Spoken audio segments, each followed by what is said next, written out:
జరిగింది అనేది చెప్పబోతున్నాను. ఫస్ట్ ఖిలాఫత్ మూవ్మెంట్ ఎలా స్టార్ట్ అయిందంటే, రౌలట్ చట్టం కింద మహాత్మా గాంధీ ఉద్యమం ప్రశాంతంగా సత్యాగ్రహం చేస్తున్నప్పుడు ఇదొక్కటే సరిపోదు, ఇంకా ఒక పెద్ద ఉద్యమం జరగాలి, ఇంకా మనకి ఫ్రీడమ్ గెయిన్ చేయాలంటే అందరూ యూనిటీగా ఉండాలని, ఒక పెద్ద ఉద్యమం జరగాలని అనుకున్నాడు. అప్పుడు ఒక ముస్లిమ్స్ అంతా ఫస్ట్ వరల్డ్ వార్ అప్పుడు టర్కీ ఓడిపోవడంతో ఫస్ట్ వరల్డ్ వార్ ముగిసింది.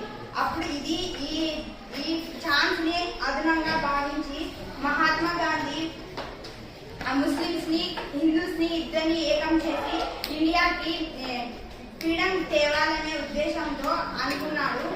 అది ముస్లిమ్స్ అంతా కలిసి ఖలీఫా అనే ఇస్లామిక్ రాజ్ని శాంతి ఒప్పందం చేసి ఒప్పించారు. ఖలీఫా 1919 మార్చిలో ముంబైలో జరిగిన ఒక కమిటీ ఏర్పడింది. అదే ఖిలాఫత్ కమిటీ. దానికి అధికారాలను రక్షించడానికి, ఎవరు ఉల్లంఘించకుండా ఉండడానికి